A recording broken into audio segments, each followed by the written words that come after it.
नमस्कार सभी साथियों को स्वागत करता हूं सभी का इस यूट्यूब चैनल पर जिसका नाम है स्टडी विद पीएन लोधा। साथियों, कल ही मैंने टेलीग्राम पर एक मैसेज डाला था और उसको यूट्यूब पोस्ट पर भी डाला था कि आपके आज से राजस्थान का इतिहास एवं संस्कृति की क्लासेज स्टार्ट की जाएगी। भूगोल की लगभग हमने 26 क्लासें पढ़ी है और बाकी का जो मैटर भूगोल का बच रहा है, हाँ बच रहा है, लेकिन वो टॉपिक पढ़ चुके हैं, बस उनके जो क्वेश्चन आंसर बनते हैं वो बच रहा है साथियों। तो इस इतिहास और संस्कृति की क्लासों के साथ साथ आपको राजस्थान की भूगोल की जो किताबें हैं, ठीक है, जिन किताबों में राजस्थान का भूगोल का मैटर दे रखा है एनसीईआरटी और आरबीएससी की कक्षा 6 से 12 की किताबों में, अब आगे हम उनके जो महत्वपूर्ण प्रश्न उत्तर बनते हैं उनको भूगोल की माध्यम से हल करने वाले हैं भूगोल के कोर्स के अंतर्गत। और साथ ही आपके राजस्थान का इतिहास एवं संस्कृति की भी क्लासेज चालू रहेगी। यहाँ पे आपको देखिएगा, ये जो क्लासेज है ये सेकंड ग्रेड शिक्षक भर्ती, थर्ड ग्रेड मुख्य पेपर जो आपके लेवल 1 लेवल 2 दोनों के लिए, फर्स्ट ग्रेड शिक्षक भर्ती और रीट 2022 पात्रता परीक्षा, साथ ही अन्य किसी भी प्रतियोगी परीक्षा जो राजस्थान से रिलेटेड है उसके लिए ये क्लासेज बेहद ही उपयोगी होने वाली है। आज से एक शुरुआत कर रहे हैं राजस्थान के इतिहास एवं संस्कृति की। क्लास नंबर 1 है। पीडीएफ आपको कहाँ पर मिलेगी? हमारा जो टेलीग्राम चैनल है स्टडी विद पीएन लोधा के नाम से, वहाँ पर आपको इसकी पीडीएफ मिल जाएगी। क्लियर है सभी के ये चीज़ें? निश्चिंत रहिएगा। मैंने क्या कहा है कि 100 तो आपके राजस्थान जीके की क्लासें लगाऊंगा और 100 ही कम से कम टेस्ट, 100 से प्लस टेस्ट भी हो सकते हैं राजस्थान जीके के ही। आपके टीचिंग मेथड के 100 टेस्ट है, आपके साइकोलॉजी के 100 टेस्ट है, आपके हिंदी के 100 टेस्ट है। ये सारी चीज़ें निःशुल्क है साथियों इस यूट्यूब चैनल पर। तो चैनल पर नए हो तो सब्सक्राइब करके बेल आइकन ऑन कर लेना, आपके पास प्रत्येक वीडियो का नोटिफिकेशन पहुंच जाएगा। तो चलिए वीडियो को शुरू करते हैं। भूगोल की टेस्ट सीरीज जारी रहेगी और साथ में इतिहास व संस्कृति की क्लासें भी आप रेगुलर देख सकते हो इस यूट्यूब चैनल पर, जो कि एनसीईआरटी और आरबीएससी के ऑथेंटिक पाठ्यक्रम पर आधारित है। तो चलिए शुरू करते हैं इस वीडियो को। आज का हमारा टॉपिक है राजस्थान का इतिहास एवं संस्कृति के अंतर्गत राजस्थान का इतिहास एक परिचय। क्या हमारा टॉपिक है? राजस्थान का इतिहास एक परिचय के रूप में हम इस वीडियो के माध्यम से पढ़ने वाले हैं। वीडियो बड़ा नहीं बनाऊंगा, 20 से 25 मिनट का प्रत्येक वीडियो रहेगा साथियों। जो आप चीज़ें 2-2 घंटे में जो आप पढ़ते हो ना, जो 2-2 घंटे में लोग इनको पढ़ाते हैं, 20 से 25 मिनट में 1.5 गुना स्पीड कर लिया तो 15 मिनट का ही वीडियो हो जाएगा ये, ठीक है, 15 से 10 मिनट का। तो आप निश्चित होकर के इस चैनल से आपका समय भी बचेगा और बिल्कुल ऑथेंटिक चीज़ें इस चैनल पर आपको मिलने वाली है। साथियों, राजस्थान के भूगोल के बारे में हमने बहुत कुछ पढ़ा है पिछली कक्षाओं में। जो पिछली भूगोल की क्लासें हमने चलाई थी कि किस प्रकार से कौन सा जिला कहाँ पर है, कहाँ नदियाँ बहती है, कहाँ बांध है, कहाँ झीलें हैं, कहाँ नहरें हैं, कहाँ वन है, ये सारी चीज़ें, और भी उद्योग कौन कौन से लगा रखे हैं, आपके इनमें जो खनिज निकलते हैं वो किधर क्या है, सारा सिस्टम हमने पढ़ा था साथियों। अब हम इतिहास का मतलब किससे लिया जाएगा? जो चीज़ें बीत चुकी है, ठीक है, जो चीज़ें बीत चुकी है उनके बारे में हम पढ़ने वाले हैं, ओनली राजस्थान का, ठीक है। इंडिया का इतिहास अभी हम नहीं पढ़ रहे हैं, वो देखेंगे बाद में कि भाई भारत का इतिहास एक बार विस्तृत सिलेबस आने दीजिए, उससे और ज़्यादा चीज़ें क्लियर हो जाएगी। तो आप सभी को पता होगा कि भारत 1947 में आज़ाद हुआ था साथियों। 1947 में आज़ाद हुआ, मतलब इसके पहले जो भारत है, वर्तमान जो स्वरूप है, ऐसा स्वरूप पहले नहीं था। अलग अलग नाम थे, अलग अलग सारी चीज़ें अलग अलग थी, लेकिन जब भारत आज़ाद हुआ 1947 में, तो उसके बाद में चीज़ों को एक सुव्यवस्थित ढंग से जमाया गया। यहाँ जब हम राजस्थान राज्य की बात करते हैं तो राजस्थान राज्य 1949 ईस्वी से पूर्व राजस्थान नाम से किसी भौगोलिक इकाई का अस्तित्व नहीं था। वर्तमान में हम जिस राजस्थान को जानते हैं वो 1949 के पहले तो नाम ही नहीं था। आप यूँ मान लीजिए कि भाई राजस्थान कहाँ है, जैसे अभी हम कहते हैं ना कि राजस्थान जाना है हमें, पहले ऐसा नहीं हुआ करता था क्योंकि राजस्थान का निर्माण नहीं हुआ था। 1800 ईस्वी में सर्वप्रथम जॉर्ज थॉमस ने इस भूभाग के लिए राजपूताना शब्द का प्रयोग किया। नाम याद रखिएगा, जॉर्ज थॉमस। क्या नाम है? George Thomas. सबसे पहले जो ये भूभाग है वर्तमान में जो हम देख रहे हैं राजस्थान को, इस भूभाग के लिए राजस्थान नहीं बल्कि राजपूताना शब्द का प्रयोग किया, क्योंकि राजपूत यहाँ पर बहुत अधिक संख्या में निवास करते थे। तो आपको ये याद रखना है, प्रश्न डायरेक्टली पूछा जा सकता है कि सबसे पहले राजस्थान के लिए राजपूताना शब्द का प्रयोग किसने किया? तो जॉर्ज थॉमस ने किया। कब किया? 1800 ईस्वी में। इसके बाद 1829 ईस्वी में annuls and antiquities of Rajasthan के लेखक कर्नल जेम्स टोड ने इस पुस्तक में इस प्रदेश का नाम राजस्थान या राजस्थान रखा। बहुत ही ज़्यादा महत्वपूर्ण है ये। नाम रखा था, सिर्फ क्या रखा था साथियों? सिर्फ नाम रखा था। देखिए ये जो वर्तमान राजस्थान का स्वरूप है, अब यहाँ पर पहले हमने जॉर्ज थॉमस को देखा कि भाई इन्होंने राजपूताना शब्द दिया था इस भूभाग के लिए। उसके बाद में 1829 की बात है, एक पुस्तक है जिसका नाम है annals and antiquities of Rajasthan, जिसके लेखक कौन है? कर्नल जेम्स टोड के द्वारा ये पुस्तक लिखी गई है। और इस पुस्तक में इन्होंने राजस्थान का विश्लेषण किया, राजस्थान के भागों के बारे में बताया, और इस प्रदेश का नाम क्या रखा था साथियों? राजस्थान या फिर राजस्थान। मतलब राजस्थान या राजस्थान शब्द किसने दिया? कर्नल जेम्स टोड ने दिया। कब दिया? 1829। कौन सी पुस्तक में? Annuls and antiquities of Rajasthan. किसकी पुस्तक है? कर्नल जेम्स टोड की पुस्तक है साथियों। तो यहाँ से 2-3 प्रश्न जो ये बनते हैं बहुत ही ज़्यादा इंपॉर्टेंट है कि राजपूताना शब्द का प्रयोग सर्वप्रथम किसके द्वारा किया गया? George Thomas. राजस्थान शब्द का सर्वप्रथम प्रयोग किसके द्वारा किया गया? कर्नल जेम्स टोड के द्वारा। किस पुस्तक में? Annuls and antiquities of Rajasthan में। कब किया गया? 1829 में। इसको राजस्थान भी इन्होंने नाम दिया था। राजस्थान के साथ में आपको राजस्थान भी याद रखना है, ठीक है। आगे बढ़ते हैं साथियों। स्वतंत्रता के बाद जब इस प्रदेश की विभिन्न रियासतों का एकीकरण हुआ तो 30 मार्च 1949 ईस्वी को सर्वसम्मति से इसका नाम राजस्थान रखा गया। ऑफिशियल रूप से तो राजस्थान नाम इस भूभाग का कब रखा गया? 30 मार्च 1949 को। इसलिए प्रत्येक वर्ष को 30 मार्च किस दिवस के रूप में मनाते हैं साथियों? राजस्थान दिवस के रूप में मनाते हैं। ये भी आपको विशेष तौर पे याद रखना है। राजस्थान दिवस कब मनाया जाता है? 30 मार्च को। क्यों?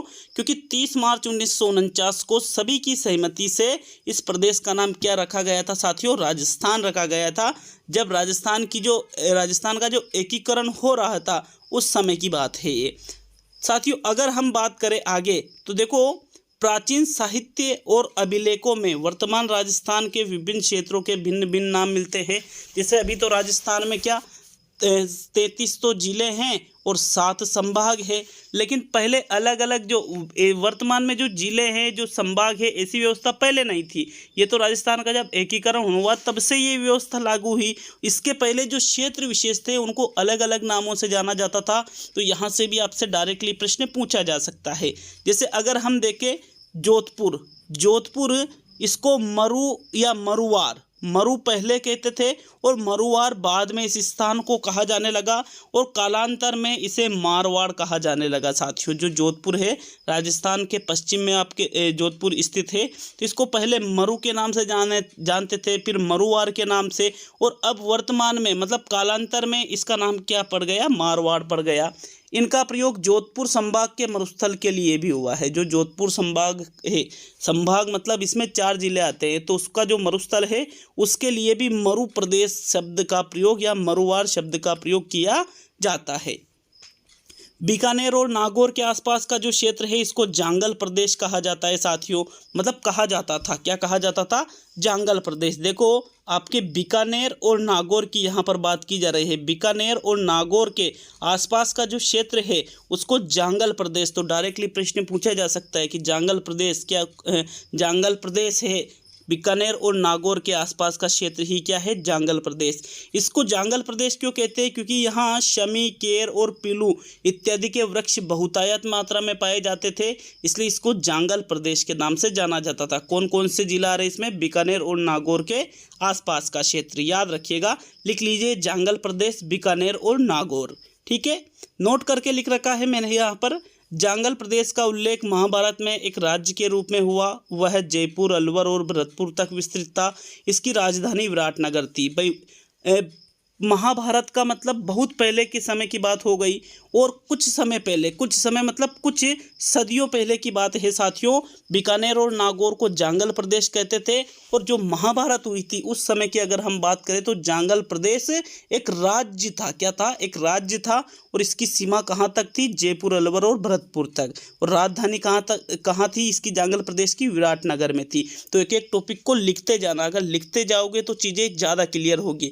और मैं वापस कह रहा हूँ, चीज़ें एकदम ऑथेंटिक है, प्रमाणिक है। कहीं कोई अगर आपको गलती नज़र आती हो तो नीचे कमेंट बॉक्स में कमेंट कर सकते हो।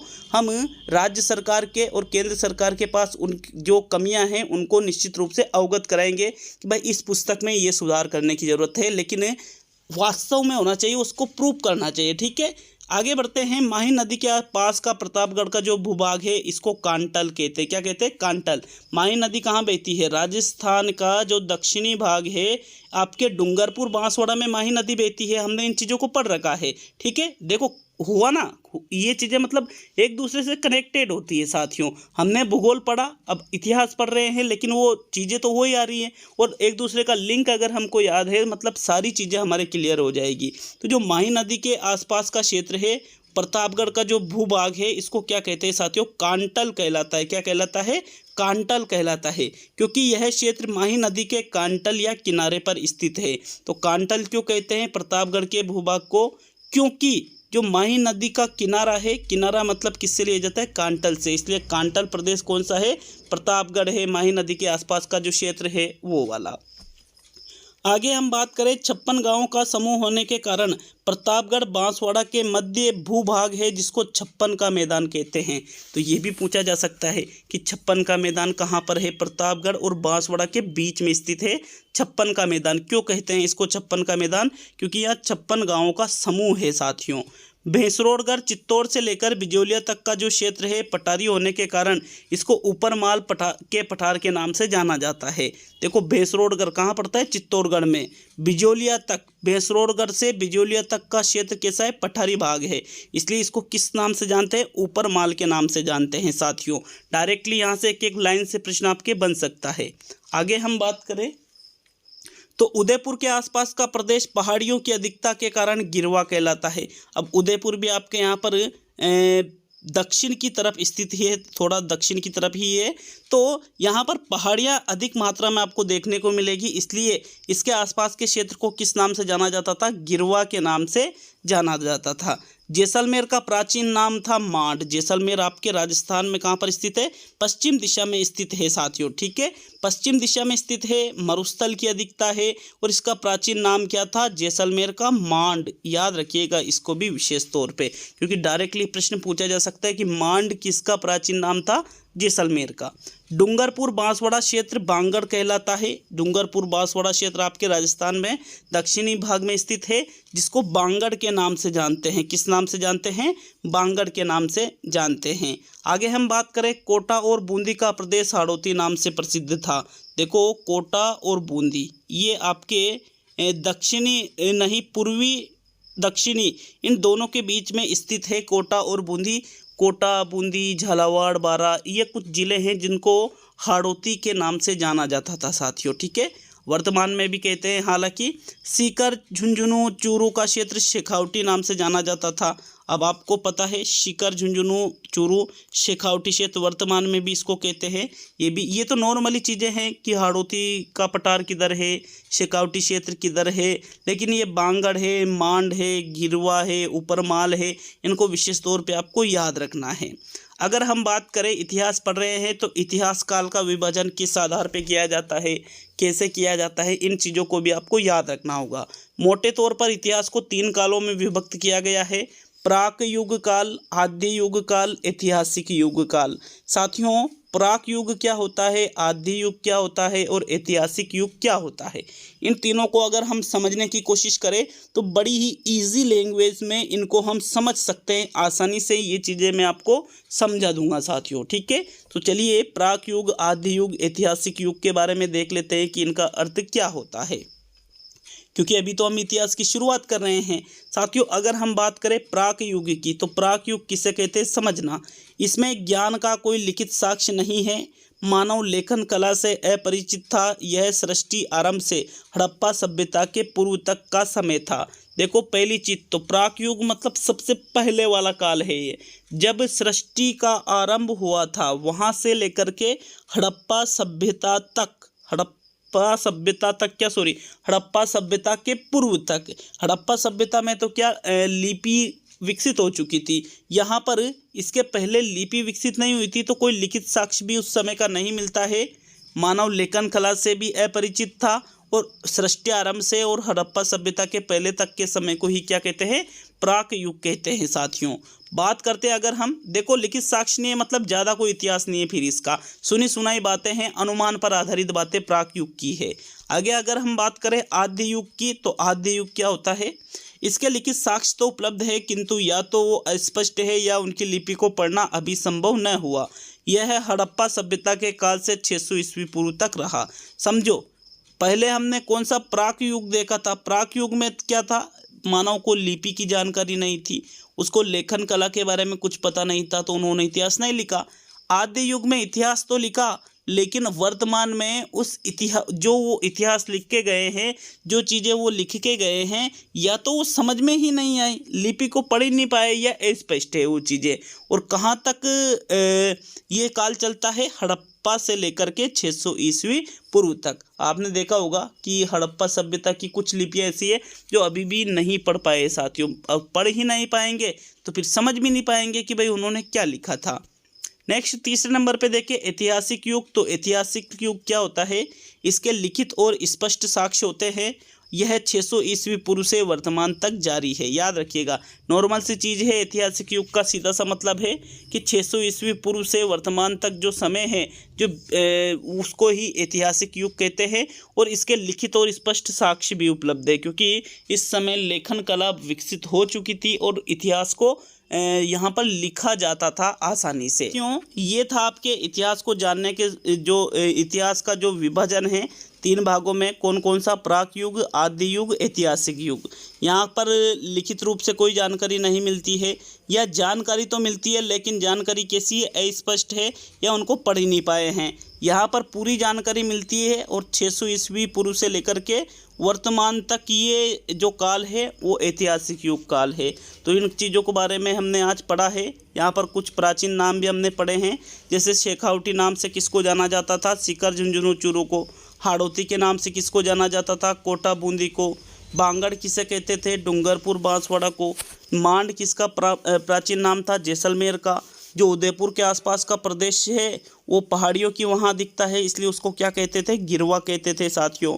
उसके पहले हमने पढ़ा बेसरोडगढ़ से लेकर के बिजोलिया तक का जो क्षेत्र है, पठारी भाग होने के कारण उसको ऊपरमाल के नाम से जाना जाता था। प्रतापगढ़ बांसवाड़ा का जो बीच का क्षेत्र है वहाँ 56 गांव स्थित है, इसलिए 56 का मैदान उसको कहते हैं। फिर आगे उसके पहले हमने पढ़ा था माही नदी के पास प्रतापगढ़ का जो भूभाग है वो कांटल कहलाता है। ने उसके पहले हमने पढ़ा था जांगल प्रदेश के बारे में। तो जांगल प्रदेश क्या है साथियों, बीकानेर और नागौर के आसपास का क्षेत्र जांगल प्रदेश है। जोधपुर को मरुवार और कालांतर में मारवाड़ कहा जाने लगा। उसके पहले हमने पढ़ा था साथियों, यहाँ पर आज ही रिपीट कर रहे हैं, देखिए ठीक है। 30 मार्च को राजस्थान दिवस के रूप में मनाया जाता है। क्यों, क्योंकि 30 मार्च 1949 को सर्वसम्मति से जो ये भूभाग है इसको राजस्थान नाम दिया गया था। राजस्थान या राजस्थान नाम इस भूभाग का किसने रखा, सबसे पहले कर्नल जेम्स टोड ने 1829 ईस्वी में। कौन सी पुस्तक में, annuls and antiquities of Rajasthan में, सबसे पहले, ठीक है। और इस भूभाग के लिए राजपूताना शब्द का प्रयोग किसने किया था, जॉर्ज थॉमस ने 1800 ईस्वी में राजपूताना शब्द का प्रयोग किया था। तो ये कुछ चीज़ें हमने पढ़ी है, छोटी सी ही क्लास थी, कम ही मीटर मैंने पहली क्लास में डाला है, ताकि आप कमेंट करके बता सके कि भाई आपको वीडियो कैसा लगे। और साथियों आगे की क्लासों में हम लगभग यूँ मानिए 25 मिनट की तो क्लासें रहेगी और 10 मिनट के ऑब्जेक्टिव प्रश्न जो अभी पढ़ रहे, जैसे अभी हमने ये चीज़ें पढ़ी है ना, तो इसके तो ऑब्जेक्टिव खैर मैं इस वीडियो में नहीं करवा रहा हूँ, लेकिन सेकंड नंबर की वीडियो से आपको ऑब्जेक्टिव भी करवाए जाएंगे, ताकि आपका मूल्यांकन भी तुरंत के तुरंत होता रहे और आप चीज़ों को अच्छी तरह से सीख सके साथियों। तो मिलते हैं अगले वीडियो में, प्यार बनाए रखिएगा। अगर आपका सपोर्ट रहा तो निश्चित रूप से आप ही का सिलेक्शन होगा। और साथियों मेरा भी मेहनत करने में और ज़्यादा प्रेरणा मिलती है कि हाँ भाई सपोर्ट मिल रहा है तो मेहनत कीजिए, ठीक है। मेहनत आप भी कर रहे हैं, मैं भी कर रहा हूँ। बहुत बहुत धन्यवाद वीडियो को पूरा देखने के लिए। लाइक शेयर ज़रूर किए और नीचे कमेंट बॉक्स में कमेंट करके बताइए वीडियो कैसा लगा।